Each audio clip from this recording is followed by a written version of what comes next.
재활병원에서 연신 역기를 들어올리고 하체 운동을 하고 있는 24살 청년. 봅슬레이 전 국가대표 강한 씨입니다. 미혼모에게서 태어나 곧바로 보육원으로 보내진 강 씨는 5년 전까지 그곳에서 살았습니다. 보육원에서 운동을 시작해 한때 국가대표까지 됐던 강 씨가 연락을 해온 건 얼마 전 윤석열 대통령의 언급 때문이었습니다. 운동선수인데 자립 준비하는 이제 그런 청년을 그날 왔길래 돈 500만 원 딱 쥐어주고 사회에 나가서 너 알아서 살아라.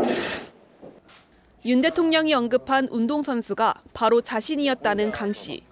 대선 후보 시절 만나 자립준비 청년들의 어려움을 토로했는데 여전히 별다른 지원도 정책도 없다는 겁니다.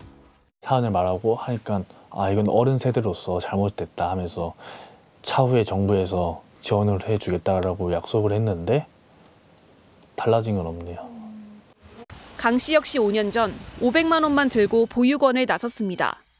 하지만 아마추어 운동선수로서 별다른 수입이 없던 가운데 지금은 기초생활수급자로 월 80만 원 정도만 지원받습니다. 틈틈이 배달 아르바이트를 하지만 월세와 보증금이자 60여만 원을 내고 나면 늘 쪼들립니다. 그냥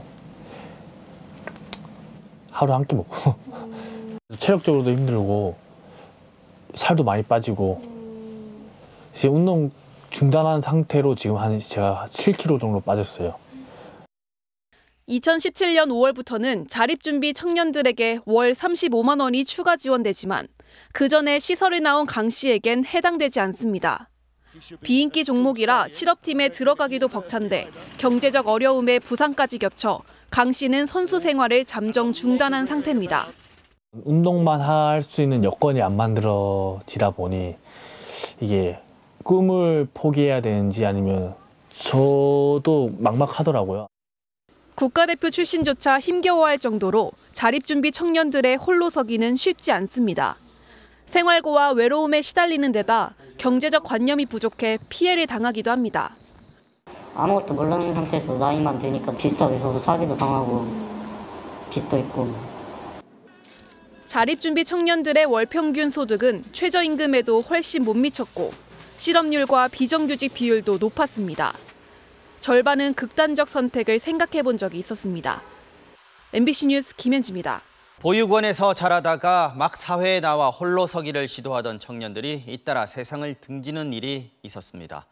보육원 아이들은 보통 만 18살 청년이 되면 500만 원 정도의 돈을 들고 세상에 홀로 내던져지는데요. 어디서 일을 해서 어떻게 생계를 꾸려갈지도 모르겠고 기대어 마음 나눌 사람도 없어서 막막해하는 이런 자립 청년들을 사회는, 우리는 어떻게 보듬을 수 있을까요? 조재영 기자가 취재했습니다. 보육원 출신 청년들의 홀로 서기를 돕는 단체인 고아 권익연대. 이 단체에서 몇 년이 지났는데도 차마 버리지 못하는 서류 하나가 있습니다.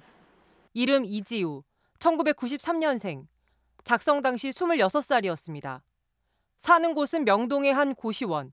직업은 백수라고 적었습니다.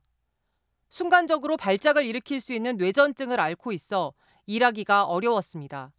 보육원 안에서 그 선생님한테 많이 맞았대요. 너무 많이 맞아가지고 쓰러졌는데 그때부터 뇌전증이 와서 그래서 직장도 못 다니고 그때 당시에 고시원을 전전하고 있었어요.